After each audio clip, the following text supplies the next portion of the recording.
Hello dear student, welcome. तो जो S Y B com का एग्ज़ाम आएगा, राइट, तो एफ ए का तुम्हारे लिए ऑब्जेक्टिव्स तैयार किया हो। बट इसमें प्रॉब्लम क्या है मालूम है, एग्ज़ाम में कभी ऑप्शन नहीं आया तो तुम्हारा 10 मार्क गया, आगे पीछे वाले को भी नहीं आएगा तुमको। ठीक है, तो अच्छे से डिस्कस करके प्रैक्टिस करते हैं। ठीक है, तो आ जाओ। तो in dissolution of partnership firm, जब पार्टनरशिप खत्म होता है, all asset are transfer to realisation account. Obviously किधर डालते हैं? रियलाइजेशन अकाउंट में एसेट को डालते हैं। तो कौन से साइड में डालते हैं? डेबिट साइड में, याद रखना। रियलाइजेशन में एसेट्स को डेबिट में डालते हैं और लाइबिलिटीज़ को क्रेडिट में ट्रांसफ़र करते हैं। ओके, घुमा फिरा के ब्लैंक्स आएगा। फिर बोला है debit balance on realisation account. जब भी डेबिट बैलेंस आता है ना, वो लॉस होता है। ओके, और क्रेडिट बैलेंस आएगा तो प्रॉफिट होता है, याद रखना। Okay, on amalgamation dash asset are transfer to partner capital account. तो कौन कैपिटल अकाउंट में क्या ट्रांसफर किया जाता है मालूम है क्या?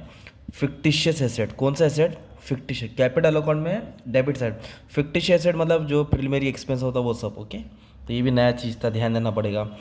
Partnership form of dash liability. तो पार्टनर लोग की लाइबिलिटी क्या होती है? अनलिमिटेड। क्या होती है? अनलिमिटेड। लिख के रखना। Okay, if asset is depreciated, अगर एसेट्स कम होता है तो रियलाइजेशन के डेबिट साइड में आता है। किधर आता है? डेबिट साइड में। ओके, और बढ़ता है तो क्रेडिट में आता है। ट्रेडमार्क, कॉपीराइट, पैटेंट्स, ये सब इनटेंजिबल एसेट्स है। कौन सा है? इनटेंजिबल, जो देख नहीं सकते पर फील कर सकते, राइट। और land building, plant machinery, furniture, वो फिक्स एसेट होता है, वो टेंजिबल होता है। Okay, return inward is deducted. Deducted मतलब माइनस। तो रिटर्न इनवर्ड किससे माइनस होता है? सेल से। और रिटर्न आउटवर्ड परचेज से होता है। किससे होता है? परचेज से। Payment made in advance, advance में पे किया ना पुण्य, तो एडवांस में पे किया रहता है ना तो एसेट होता है, उसको बोलते हैं प्रीपेड एक्सपेंस। ओके, और आउटस्टैंडिंग रहेगा ना अनपेड, तो लाइबिलिटी साइड आएगा।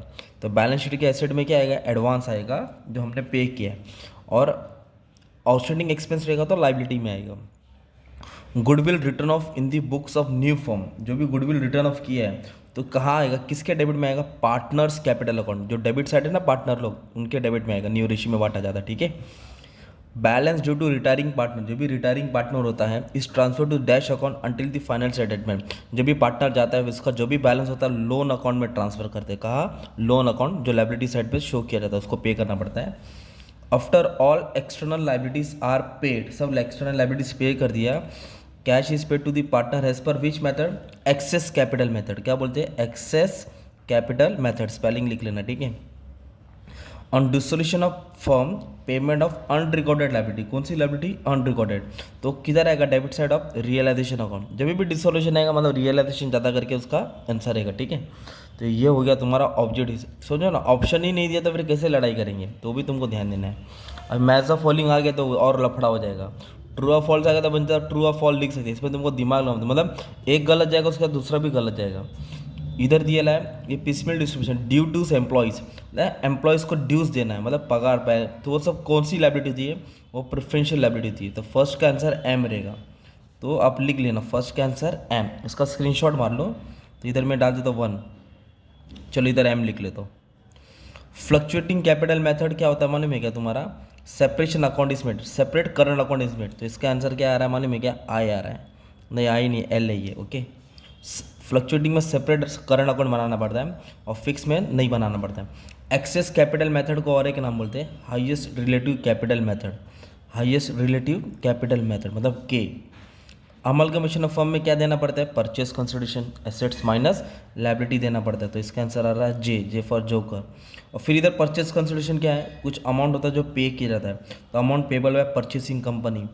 तो अपने नोटिस किया है जो इधर है इसका आंसर उल्टा दिया है, आगे पीछे घपला होगा, ध्यान देने का। Loose tool not of fix asset, वो फिक्स एसेट नहीं होता है, तो ये एच है।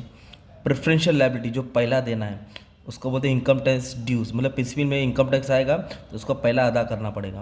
पार्टनर्स कैपिटल इंटरेस्ट कितना देना पड़ता है? 6% लोन फिक्स है। ओके, 6% बोलो तो F. Reserve for contingent liability created after payment of external liability, मतलब बाहर का खर्चा देने के बाद ये लायबिलिटी क्रिएट होती है, फ्यूचर वाली लायबिलिटी। तो वो ई इसका आंसर। इनकम रिसीव, इधर क्या था? इधर था पेमेंट मेड था, पेमेंट किया था तो एसेट साइड, और इनकम एडवांस में लिया तो लायबिलिटी साइड में आता। ओके, अनसोल्ड स्टॉक, जो स्टॉक बच जाता है उसको क्या नाम बोलते हैं? Closing stock. General reserve distributed among the partner, जो पार्टनर को बांटा जाता है, मतलब बी। तो ये 12% किसका आंसर नहीं था, वो इसके लिए दिया था इंटरेस्ट ऑन पार्टनर, या तो 6 या तो 12, तो आंसर 6% आएगा।